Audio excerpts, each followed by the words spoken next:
Go ahead and get started. Welcome to the final Lunch and Learn in our September series. I'm Laura Tucker. I'm the Early College Coordinator at SEL. We are housed at the University of Indianapolis, and we're so glad to host the Lunch and Learns for school counselors in the state of Indiana. So I just want to review the previous 3 topics and let you know or remind you, if you were able to join us, that the videos from those hours are available on our website.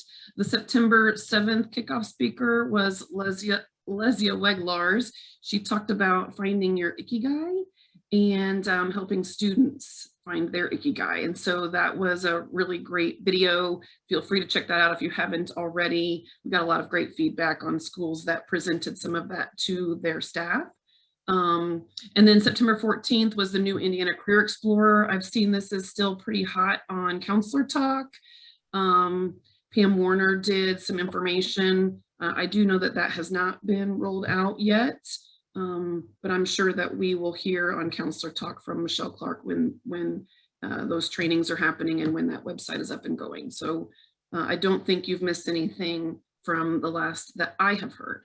And then last week, Sandy Hillman and Terry Lambert from the Indiana Commission of Higher Education talked about the Indiana College Core and early college.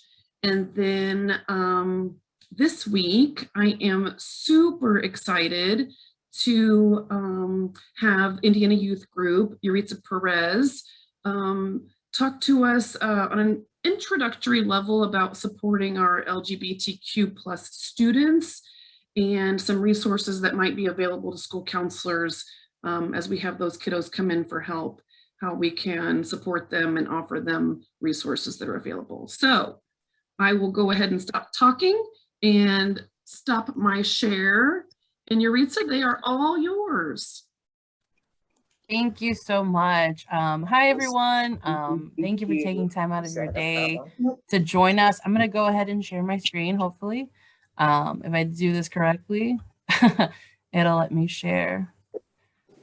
Welcome. I'm going to talk a little bit about our youth because I'm sure you all know it's been a difficult year for all of us. It's been especially hard for our students and especially our LGBTQ plus students. They've been really feeling it. Before we jump in, I just want to talk a little bit about Indiana Youth Group. I have the privilege to be the Youth and Training Supervisor at IYG. We've been around since 1987, and we're the oldest LGBTQ plus youth center in the US. We work with youth ages 12 to 20. During the pandemic, we launched virtual IYG. So if you have youth that would love to, visit IYG, but maybe can't come, it might be a little far, they're welcome to join us on virtual IYG. They can just go to our website and get connected. We have, programming that is what the youth call the fun programming, Dungeons and Dragons, knitting and crochet. But we also have things like QT POC, Queer in the Mirror, programmings that really focus on their growth and, that connection to their community. That's so vital in keeping them going. During the pandemic, we also launched Project Prism. In fact, we're about to celebrate our first year. Project Prism is rapid rehousing for LGBTQ plus young adults, ages 18 to 24. So if you have any questions, please feel free to ask. I'll get you connected to anyone if you would like. And let's go ahead and jump in. So I always say that before we can have a conversation, we really want to set the tone, right? Our goal is to listen to understand. Our culture is very much about listening to dominate a conversation. And really what we're here to do is just to sit and understand. We will challenge ideas, and I encourage it, but we don't challenge people. Everyone has learned isms. We've all lived in this world, in this culture that has taught us things about women, that has taught us things about people of color, that has taught us things about LGBTQ plus people. So the question isn't, am I racist? Am I homophobic? The question is, how is it showing up in my work? How is it affecting the way I give care? Our feelings are valid. I'm big on feelings. If you will feel things, this presentation will bring things up in you. I hope that you take the time to try to sit with it and see, where is this coming from? What is this trying to tell me? Our feelings are very much letting us know that something's going on. The goal is always to create safer spaces, right? I can't guarantee 100% that it will be safe, but that's the goal. I will say if you're a person of multiple privileges, sometimes your discomfort feels like harm, even if that's not the case. So every year, the Trevor Project has a national mental health survey. It's probably the most comprehensive survey. We have the most comprehensive data set of LGBTQ plus youth. It covers youth in all 50 states. And since it's every year, we can kind of see trends, right? Unfortunately, everything gets higher every year.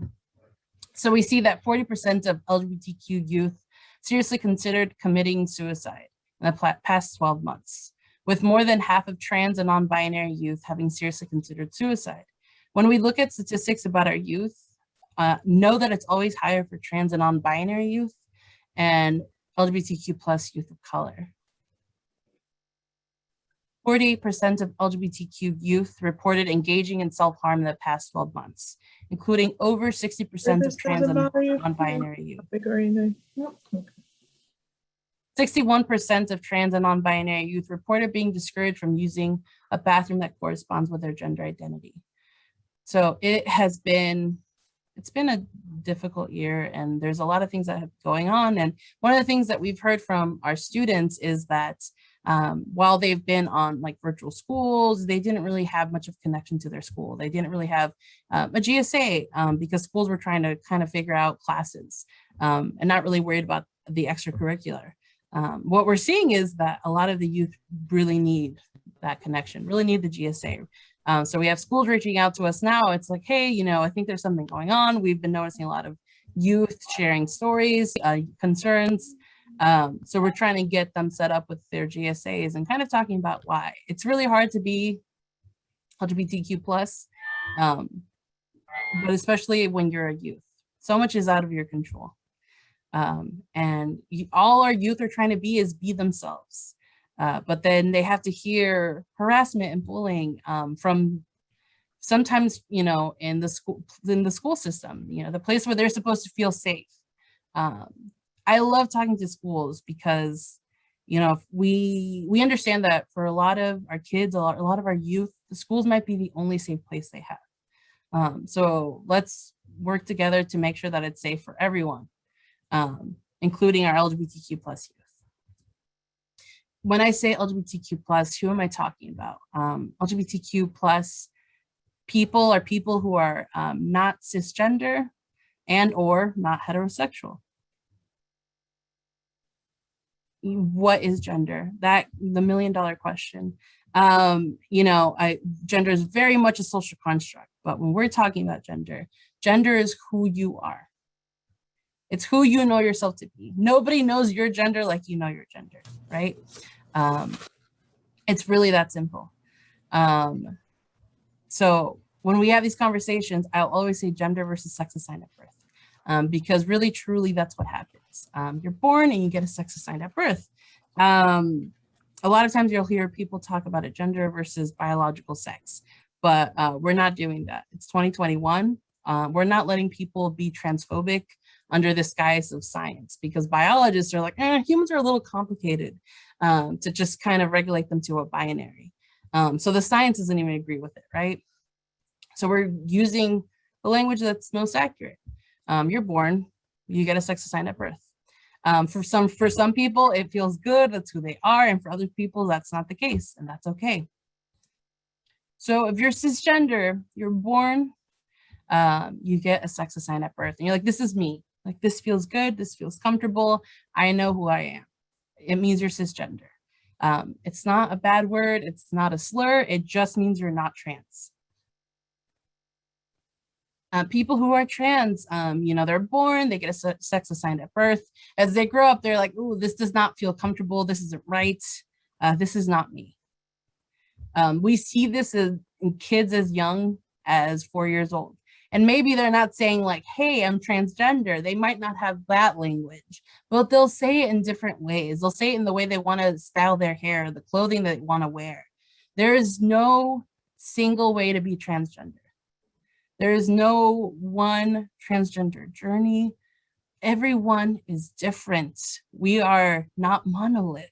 So it's going to look different for everyone. There's a social component to it. There's maybe a name change. There's conversations you have with friends, family, strangers about your pronouns. There's a medical aspect to it, HRT. There might be surgical. However, it's important to note that not everyone wants gender affirming surgery. And for some people who want it, they might not have access to it. There's a lot of barriers. It is very expensive if you don't have insurance that covers it, or if you do have insurance, it might be a little complicated to argue that. And if you're lucky enough to have insurance that covers it, can you find people in your area that are willing to work with you? A lot of times gender clinics have incredibly long waiting lists. So you can understand why it could be a little hard for people to live their life that they want to live. And it shouldn't be used as a marker of, oh, well, so-and-so really is trans because they got, XYZ surgery. I always tell people there's no the surgery. There's 14 different procedures, and just think of it like this. If you wouldn't go up to a stranger and be like, hey, tell me about your medical history, you shouldn't be doing that to trans people, right? Treat people with the same respect and compassion that you would anyone else. People who are non-binary just are outside the binary. A lot of what this work is calling us to do is to look outside this idea of this, binary of man and woman. And gender isn't, a box or two. It's not even a spectrum. Look completely outside of that. It's a nebula, right? It can be everything and it can be nothing at all. There's no one way to be non-binary. It's not always androgynous. It's, it's not, colorful hair. It's not, interesting names or, genderless names. It can look however it wants to, right? Again, moving away from this idea that we can look at someone and assume their gender by the things that they're wearing or their name. People who are intersex are born with different characteristics, right? So, let's go back to babies being born. A baby's born. If a doctor sees that their genitals don't fit with their assumption of what genitals are supposed to look like for, that sex assigned at birth, they're intersex. Intersex people make up 2% of the population. 2% of the population has red hair. So whenever you go into a room after COVID and you see people with red hair, that's the same amount of people in the space that are intersex. It's really important to know and talk about the intersex community because they're fighting for the exact same thing that trans people are fighting for. Bodily autonomy, right? The right to decide what happens to your own body. And it's not something that they're given. A lot of times intersex kiddos and babies will sometimes have surgeries to make their body look more of a certain way. And they're like, hey, just wait till we get older and we can tell you what we want with our body. Trans people are like, listen to what we're saying about our body and how we want to change it, right? Who knows us better than we do? So I love the gender unicorn. I really do. It's a trans student created resource. Nothing about us without us. So it's just phenomenal because they created it. It's in different languages, but it's a really great way to just kind of break down. For a lot of people, if you've never questioned your gender, you're not gonna get it, right? You're not totally gonna get it. You're not totally gonna understand. You don't have to be a gender expert. That's okay. Can you still show up with compassion, right? So a lot of times parents will, they're very confused. They're asking about gender. So we can bust out the gender unicorn and talk about, hey, gender identity, who are you? Gender expression, what are you wearing? What do you like? How do you like to style yourself? Everybody has a gender expression, right? And then, sex assigned at birth. And we can separate that from, any sort of sexuality. A lot of times people think they're one and the same, and they're not, right? So it's just a really great resource. What I always tell people is that our youth are looking for markers that let them know that they're safe. When you're a person who is in the LGBTQ plus community, you don't get granted that safety easily, right? Especially if you're a QT POC, right? A queer trans person of color. So we look for ways to know that we're safe. We look for signs that let us know, like, oh, this person is someone that I can be myself with. I don't have to misgender myself with this person, right? So the gender unicorn, it could be a really great resource as something you have when you have these conversations with other staff members, with, parents, but it could also be a way to signify like, hey, like, this is a safe place. You can be yourself and know that no one's going to question that. So yeah, print off the gender unicorn, have it in your office. You'll be surprised by how something so small can really change the relationship you have with your students. So let's talk about pronouns. Pronouns are the way that we replace someone's name in a sentence. It's simple. It's, third grade, maybe fourth grade English, right? It's not difficult. So that means we have to honor someone's pronouns the way that we would honor their name. If someone comes up to you and introduces themselves, hey, I'm Bob, you're not going to be like, oh, I don't believe in that. You look like a Tom. I'm going to call you Tom. Hey, y'all, have you met Tom from accounting? Oh, this is Tom. Like, oh, he drives a truck. And, poor Bob is just standing there like, what just happened? What's going on? You wouldn't do that. You wouldn't disrespect someone. So why are pronouns any different? You don't get to opt into someone's pronouns. You don't get to choose if you use them or not. It's basic human decency. It's, again, really that simple. Honor someone's pronouns in the way that you would honor their name. So this is another resource created by the Trans Students Educational Resources. So you can go to their website and download it for your own uses. It's, it's an example, and it's how you can use pronouns. It's not all the pronouns in the world. There's no magical pronoun list. And it's really not about memorizing, a giant list of pronouns. It's about listening to people and using the language that they use for themselves. Again, it's really that easy. It's just, can you treat people like a human being with dignity and respect? So it's also, again, a really great poster that you can print out and hang up. And it's a great way, when people are like, I'm not really sure what pronouns mean, you can just walk them through it, right? You are a human being and you're going to say a wrong pronoun at some point. You just will. So what do? You don't want to make it a big deal, right? You don't want someone to feel like they have to make you feel better because it's like, oh my gosh, I'm sorry. This is just so hard for me. I've never had to do this before. Back in my day, we didn't have pronouns. Spoiler alert, yes, there was pronouns back in the day. It doesn't have to be a big deal. Just apologize, correct yourself, and move on. Just that simply, right? If you, if you called your friend Bob Tom, you would correct yourself and, move on with the conversation. So do the exact same thing here.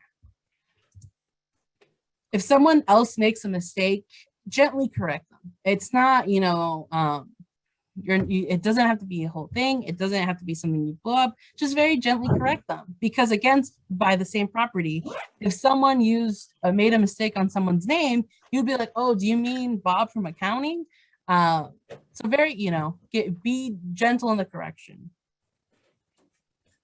We can't assume pronouns. And we really should be able to look beyond that. If you don't know a person, if you don't know their pronouns, default on gender neutral they, them pronouns until you hear their pronouns, and then use that. It's that simple. So practice it, right? If you're talking about a person that you met at the bus stop and you're like, their hair was just phenomenal, it was bright pink, it was just the perfect shade of bubblegum pink. In that moment, I didn't know their gender, right? I was just like, wow, their hair is phenomenal. So when I share that story, especially with my hairstylist, I'm not going to assume a gender, but I can still talk about, this individual and their phenomenal hair. Because again, we don't know. So don't look at someone and just think that you can quickly assume and use a pronoun. If someone else corrects you, thank them. These are, these conversations are not conversations we have with, a stranger, with someone, a troll on the internet, a stranger at Kroger misgendering us. These are conversations that we have with the people we love, right? Because, hey, it's not always easy. When you're constantly talking about this, when you're constantly advocating for yourself, it can really wear you down. But who are you doing that for? You're going to do that with someone you care about, your family, your friends. It's going to be like, hey, like, it's not going to be easy for you. It's not going to be easy for me, but we have to talk about how you're constantly misgendering so-and-so. Or we have to talk about how I've talked about my gender and I'm still being misgendered, right? We have to reframe the way we see corrections. It's not coming from a bad place, it's coming from a place of love. So instead of falling into this shame spiral, thank them. Thank the person for correcting you. And then continue on with your conversation. Introduce yourself with pronouns.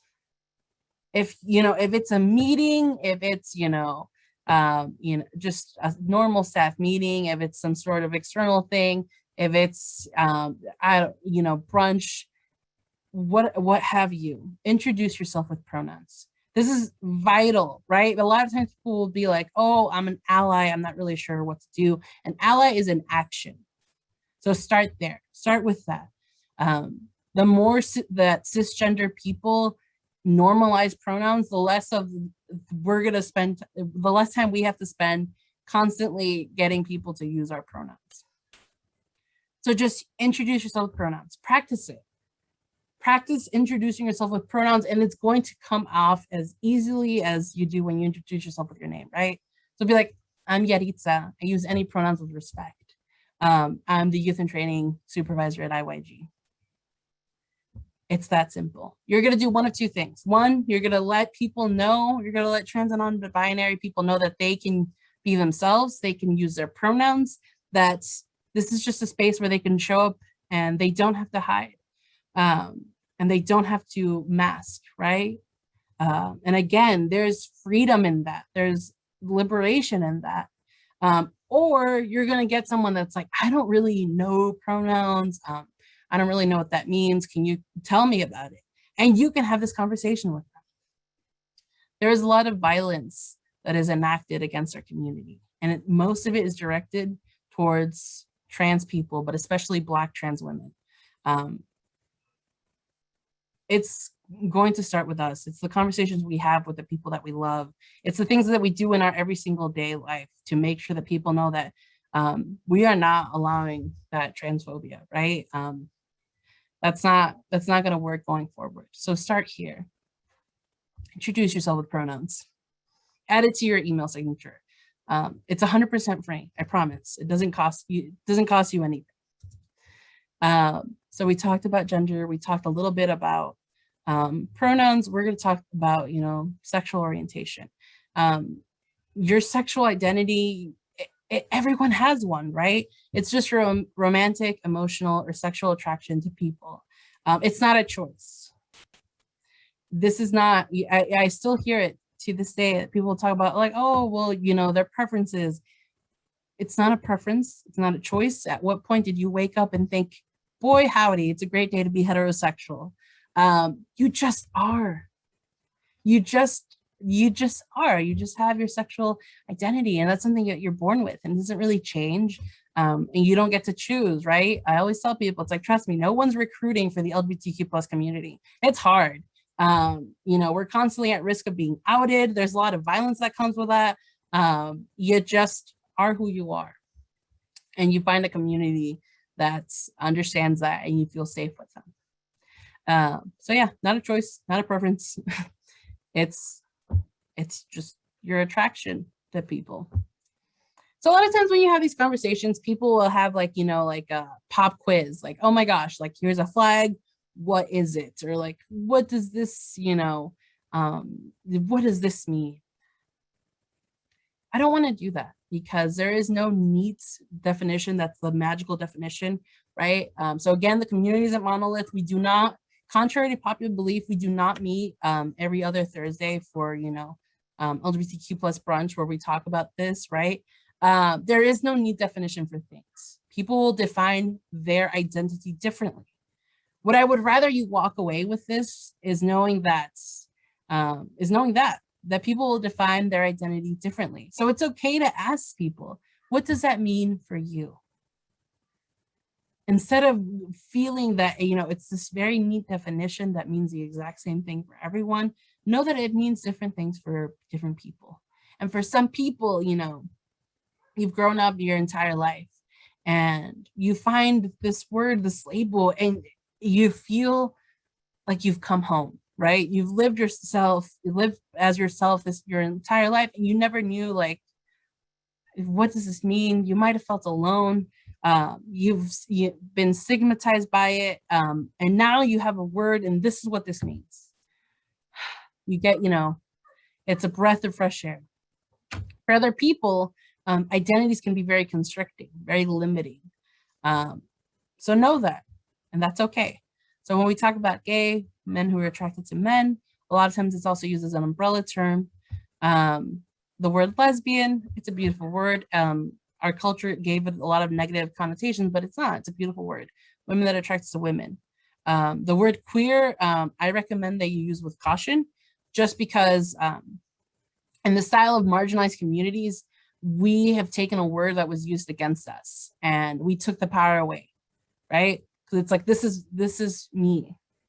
You can't hurt me if this is who I am, right? So we've really taken queer back, right? So for example, I use it to describe myself. However, for a lot of people, it's still a slur. They still feel that same pain they felt when they were called it. So just use it with caution. If you know someone who is queer, use that word to describe them. But don't assume that everyone feels comfortable with it. Don't assume that everyone's okay with the queer community. Also, I think tone is, very important. A lot of times you'll see the queer community in academic, papers. But that is very different than when people are like the queers. That has a very loaded connotation. People who are bisexual are attracted to their gender and other genders. That's it. It's really that simple, right? A lot of times people are like, well, bi means two. So there's two genders. And it's like, well, bi also means two and bilingual, and there's more than two languages.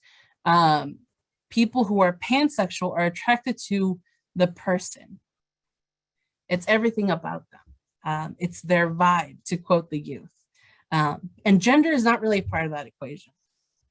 Their gender is really irrelevant to the why they're attracted to them, right? People who are asexual don't experience a sexual attraction.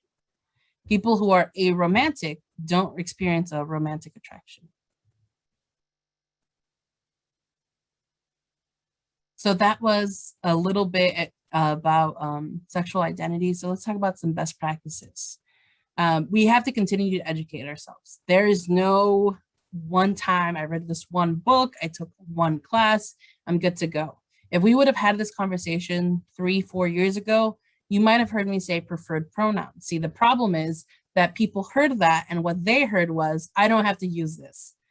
It's a preference. I get to opt in. That's not the case, right? So the language we use now is different. We talk about people's pronouns, people's correct pronoun, that's their correct pronoun, as in you have to come correctly. But no, seriously. So things change. Continue to educate yourself. Continue to reach out to, trusted LGBTQ plus resources, and have these conversations because they're necessary, right? You have continuing education for everything else. Why is our community any different? The goal is always to create cultures of respect. And that means that people can be themselves and be treated with respect. And this is vital for marginalized communities. It's vital for people of color. It's vital for LGBTQ plus people, right? If you create a culture of respect, everyone is going to be okay, right? Everyone's going to be safe. So this is necessary for everyone that shows up, the people that you work with, the clients that you serve, your students in this case. It's going to benefit everyone.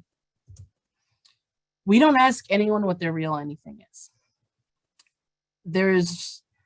there's a time that you might need someone's legal name, right? But you make sure that you say it like that, and ask for their, legal identification if you need it, for, paperwork or stuff. But make sure that you let them know that, well, what's your name? We're going to call you by your name, your legal identification. That's the paperwork, and we're, not to confuse any sort of like, government paperwork, we'll use that. We will call you by your name. Again, it's the little things that add up to a lot of change, right? Sometimes we'll have, so I had a friend growing up that hated her name, right? She hated her name. It was a Beatles song, and she hated her name. So no one called her by her name. No one, none of her friends, none of her, family members, not even her teachers. When she, at the beginning of the year, she would always say like, don't call me by that name. This is like, use this. And it was a nickname, right?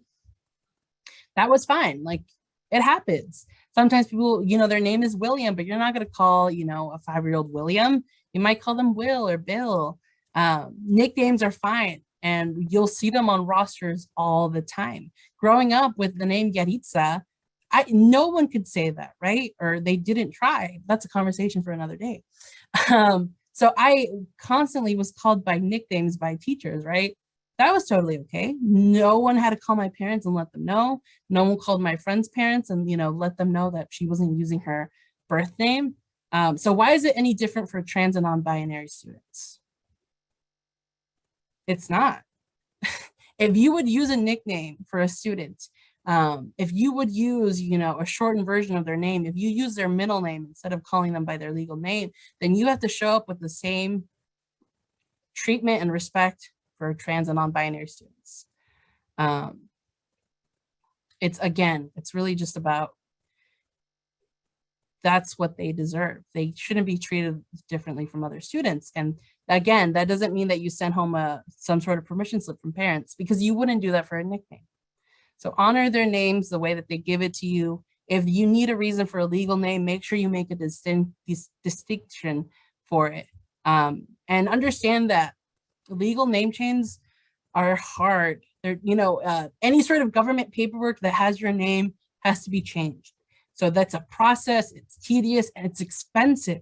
So it's very understanding why our trans and non-binary youth especially don't have access to that right now, right? So that shouldn't be used as a way of saying, oh, well, this is real. This is,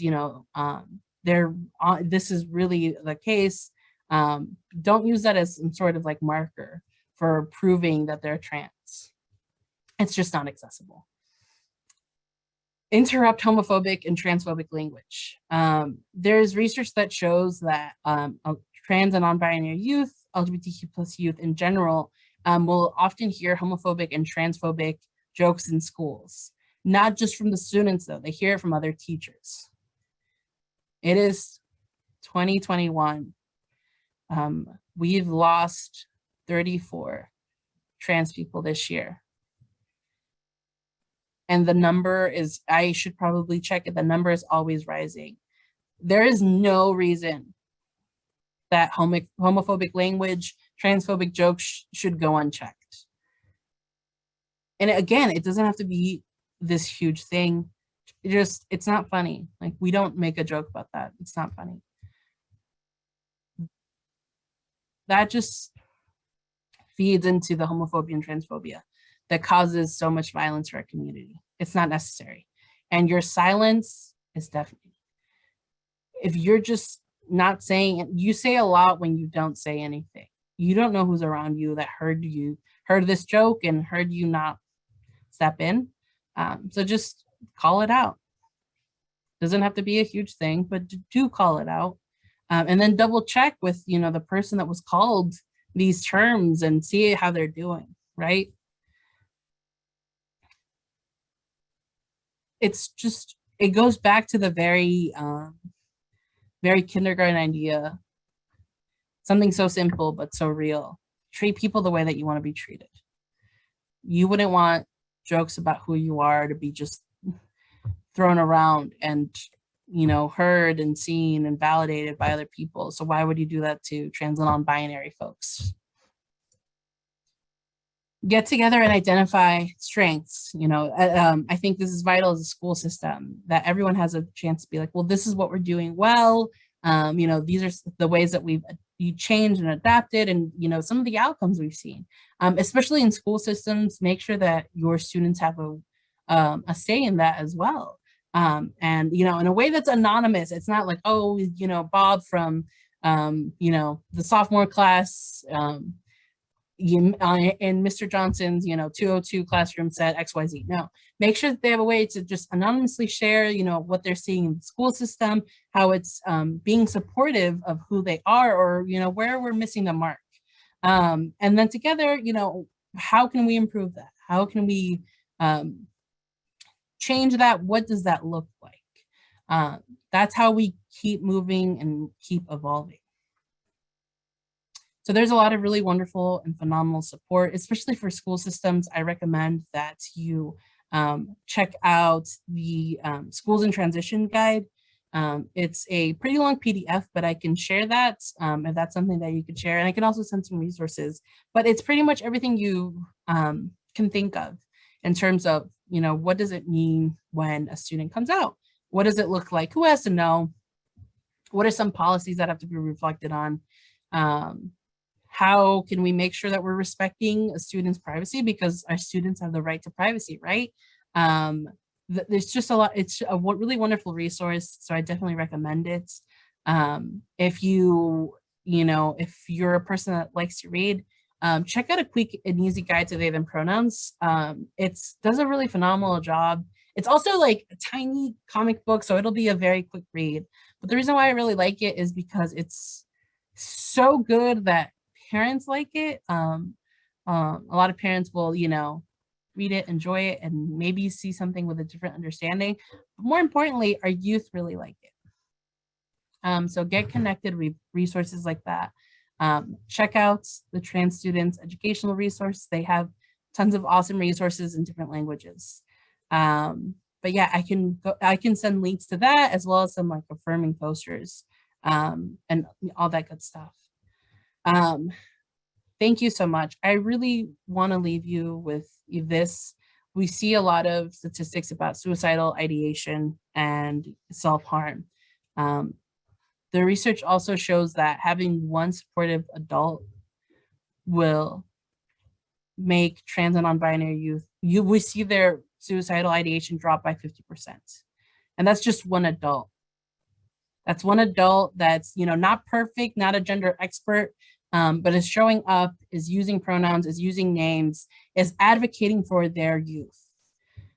One adult, and that's the difference that you can make. Be that adult in our youth's life. Thank you all. I'm going to go ahead and stop sharing just in case there's any questions. Feel free to drop them in the chat or unmute yourself and ask.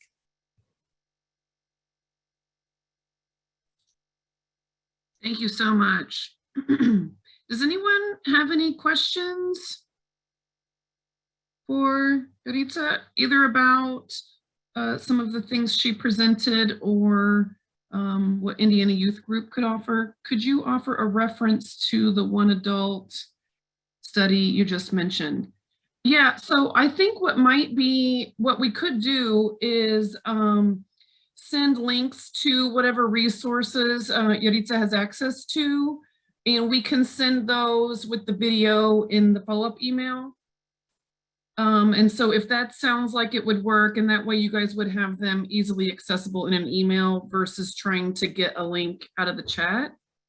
So I'll collect those. It might, the video email might be a little bit delayed, but we'll add attachments to that. I think that's probably going to be a repeated question, that I'm interested in all of those things too.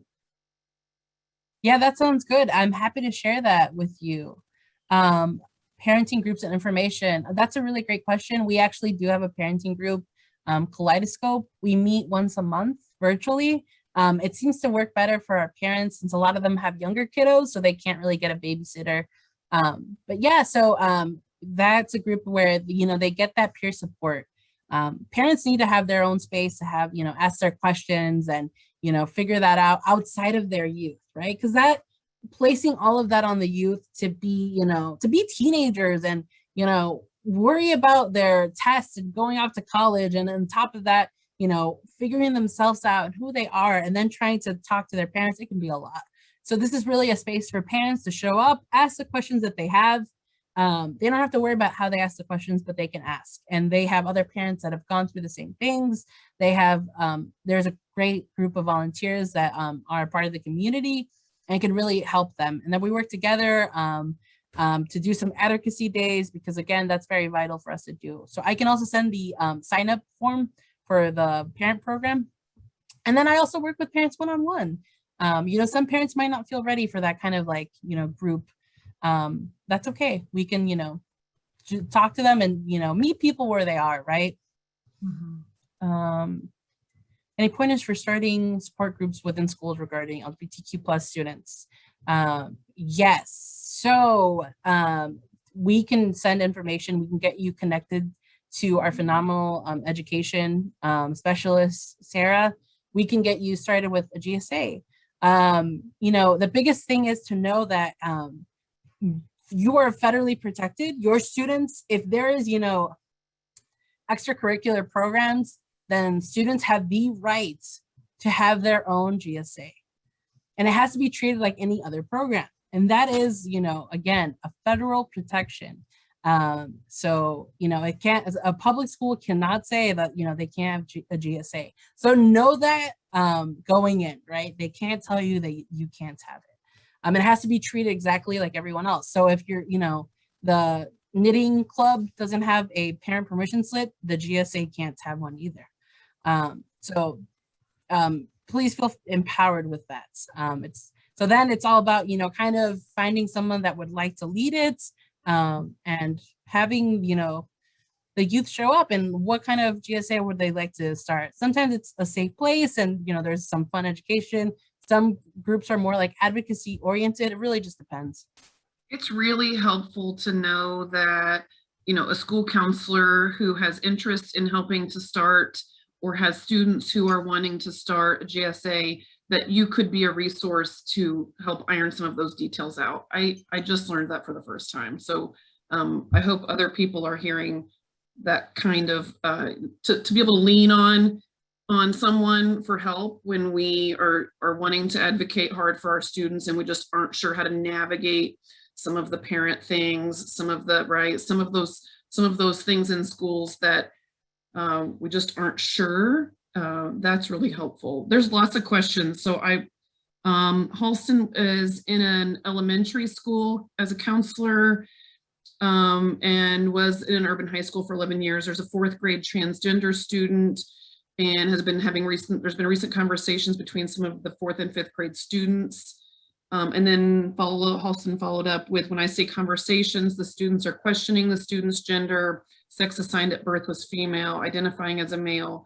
So I think what Halston might be, how can you be a support person and age appropriate for other students, right? Like, so the way a counselor might talk to a high school student or a group of high school students might look and sound different than elementary. Do you have any starting spots for that? Yeah, no, that's a really great question. So, ideally we would see conversations about gender happening at a very young age in schools, right? In kindergarten. I say that, and I know a lot of administrations are immediately like flustered, but gender again isn't a certain body part. So it doesn't have to do anything with anatomy, right? It's really about, who you are. And when we see kiddos in transition, it's really about the external, it's their clothing, it's their hair, right? It's their name, it's their pronouns. So that could be the conversation, right? There's a lot of really great books that will, hit kids very young, as in kindergarten, all the way up into high school, of what gender is in a way that makes sense, right? So a conversation about, well, what does gender, look like, right? So people will have different things, right? We know that there's some women that love wearing makeup. and love, wearing heels and dresses. And there's women that do not, don't wear, you'll never see them in heels, you'll never see them in pants, right? People have different ways that they express themselves.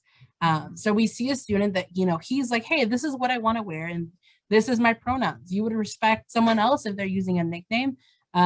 So just honor it there. So we want to make sure that we're not, putting this all on this single student. Congratulations to him. That's very exciting. I know that there's a lot of, worry, but I'm really glad that, he knows himself and, he's advocating for himself. So we don't want to put it all on like, hey, Bob in our fourth grade class over there, but we can have a general conversations about gender. I can also go ahead and share some books if that might help. It could be, something that you introduce with a book, and it could be a lesson plan about the book itself, and gender versus, very specifically, talking about a student. But no, I'm really excited for him. And yeah, just be support. Talk to him like you would talk to any other student. And when, you have teachers that are having these conversations and you are seeing people get riled up, because people do tend to get riled up when you talk about gender, make sure that you're advocating for your students. That's the best way to do it. Have those conversations, make sure that you're having those difficult conversations so your students and don't have to do that for themselves. And it's going to be, it's one of those things that it's going to take some time. It's going to take work. It's going to be you constantly being like, hey, you can't look inside of his head and know his gender. Because again, no one can do that for you. So he knows himself better than anyone else. And you're gonna have to have that conversation again and again and again. And that's the work of an ally. That's the work of an educator who's being supportive of their youth. That's what's going to keep them alive. Because honestly, so much of this is that. It's really keeping them alive so they can get into adulthood. And I think our community is so stuck in survival mode. We're really just trying to survive. And I want us to get out of that. I want our youth to be able to imagine just a beautiful, enriching life of them doing whatever they want to do, going to school, getting a job, getting an apartment full of cats or plants, whatever they want. So many of our youth can't imagine what their adulthood is going to look like because they never thought they would survive into adulthood. So yeah, it's going to be the little things that add up to make big change. That was my, I had a lot of notes, but just kind of looking over them, I just kept writing small efforts, small amounts of advocacy. And so I think big picture, the little things we do can make such a big impact, right? A little sign on your door, it's safe here, or something of that like, or having some of those posters that you shared with us in your PowerPoint. Just having those present can make a student feel safe. And so you didn't really do anything but print something and post it in your office. So so my big takeaways were small efforts can really make big impact. I think you might have even said something similar. And I wanted to ask you this too. So Kimberly, have you ever come to speak to an Alliance Club? If so, could we have you? I work in a high school. Could you talk about the types of presentations that Indiana Youth Group can offer to a school? You did mention the parent group, but what kinds of things could we reach out to you for? Yeah, no, that's a great question. Thank you, Kimberly. I would love to come out. We're always big on coming out to our GSAs. IYG is the state sponsor for GSAs in Indiana. I don't know if y'all knew that. So I would be happy to come out and talk with you all. I could also have Sarah, our just phenomenal education individual. We can both come out. It's always really nice to be able to talk to our youth and, make sure that they know that we have a lot of really amazing resources. It's all free, that they can get connected, but also if, there's other organizations we can connect them to, right? Yeah. So in terms of presentations, we have, I have a, presentation that's very specifically about, LGBTQ plus students in schools, and it looks at policy. It looks at things like dress code. It looks at ways that schools can be proactive and making sure that they're being supportive to students. And what does that look like, right? We have presentations that focus very specifically on gender, like I said, that could be a whole, I mean, that could honestly be the work of a PhD, right? So we have a presentation that really looks at, the way that our culture has seen gender, where does it stem from?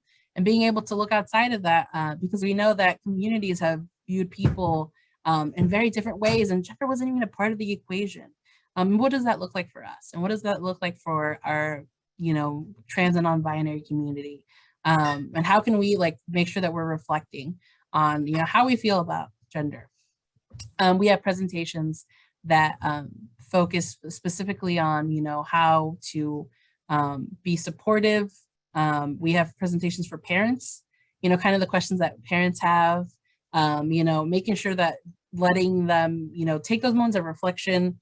We have a little bit of everything. We have LGBTQ plus history. We have HIV and sex education, because we know that it's important to have that conversation with everyone, honestly, and things like that. So all presentations can be customized to fit the needs of what schools or what people are asking us for. So please feel free to just, shoot me an email, and I'm happy to put something together for you.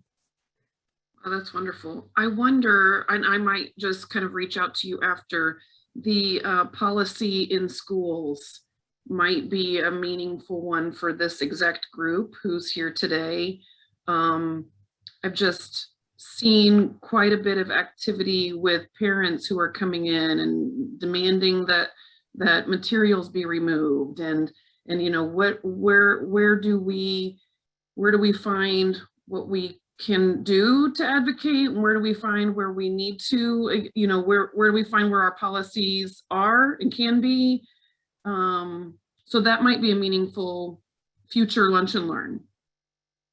I'll reach out to you on that one for sure, but the others would be excellent as well. Okay, another couple of questions. Julie, a hurdle of experience. What's the best way to determine the correct name pronoun for students when it's not the same from one day to the next? What's the most appropriate way for a teacher to ask? Yeah, no, that's a great question.